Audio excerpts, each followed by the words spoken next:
So this is take number 2. Like a dummy, I left my little microphone in my pocket. And anyway, last video we talked about our favorite YouTube creators. And one of my favorites is Connor Ward. And something he used to say was, that's a real pisser offer. Well, when you make a video and you leave the microphone in your pocket, that's a real pisser offer. Anyway, thank you so much for coming back for another Real Talk. So really quick, I want you to stop and I want you to think about the most beautiful lawns you can think of. Whether it's a homeowner lawn or maybe it's a ball field, a golf course. And I want you to think to yourself, what do they all have in common? I was thinking about this going down the road the other day, and it's not the mower. It's not the fertilizer. It's not even the grass type that they have in common. It's not the person. It's not the location. So what is it? What is it that makes a lawn beautiful? And so the more I thought about it, I was like, every beautiful lawn has one thing in common, and that is they're all one singular grass type.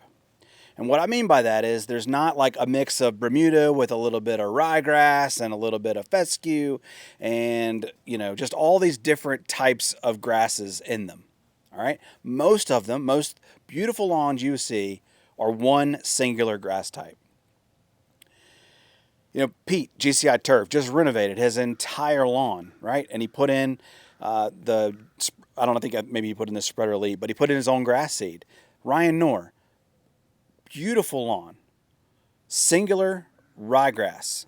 Now, I think he does a mono stand, which just means it's got one singular grass type where, I've got turf type tall fescue, so there's different blends, but you understand my point. All of these beautiful lawns, whether it's a golf course or if it's a ball field, they're all one singular grass type. And so if you want to take your lawn from just being good and make it great, you're going to have to bite the bullet and erase your current lawn and replace it with a singular grass type. Now, if you're anything like me, just erasing a good-looking lawn kind of gives you panic. I remember when Pete made a video and he, completely killed off his fescue when he was putting in that Kentucky bluegrass, and like it gave me a panic attack because I'm like, man, what I wouldn't kill to have that grass, and you're just spraying it with Roundup and killing it. So if that gives you pause, I completely understand where you're coming from, because that was me about 4 or 5 years ago. I had a really nice lawn, a really good lawn, and I kept overseeding and overseeding and overseeding year after year, and it was finally like, you know what? I'm never going to be happy until I just erase it, and I have one singular grass type, and that has taken my lawn from just being good to being great. And I was never going to be happy until that happened.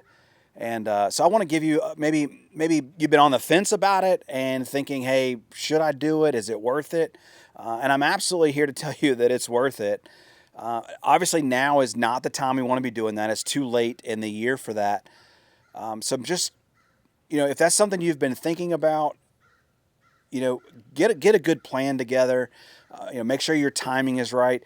Do some research on some grass seeds. There's hundreds of videos on the internet, YouTube, that you can do research and really narrow down not only the grass that'll do well in your area, but just what you're going to like, what's going to be the darkest for you and all those things. Because if you're anything like me, you're just not going to be happy until it's perfect.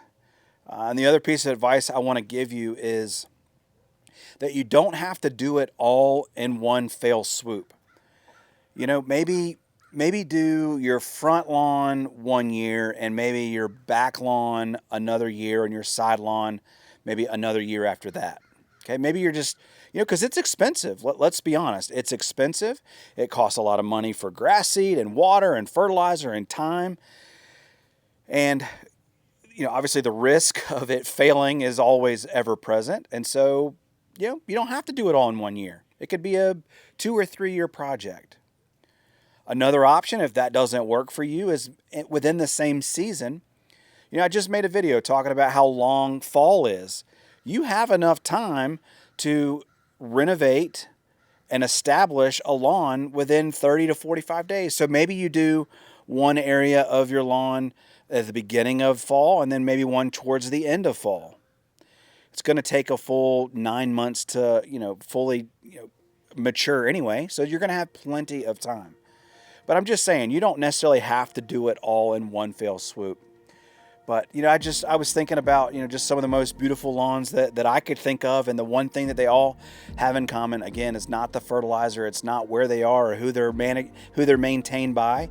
It's that they're all a singular grass type. So what do you guys think about that? I'd love to hear from you. Maybe it's something that you did and maybe you want to leave a comment down below. I'd love to hear from you. If you're new and just kind of stumbled upon my channel, want to say welcome. I'm so glad to have you. It's really nice to meet you. My name is Devin. I'm the DIY lawn coach. I just make YouTube videos trying to help DIYers have a beautiful lawn. I keep it really simple. And if you're not new, maybe you're returning, thank you so much for checking out the video and coming back for another one. I hope you guys have an amazing rest of your weekend. I'll see you guys in the next one. Peace. I'm gonna show you guys some footage of the lawn because it's just gorgeous right now. That this yellow tree behind me is just gorgeous. The grass is just on fire. So let's just enjoy it. Peace.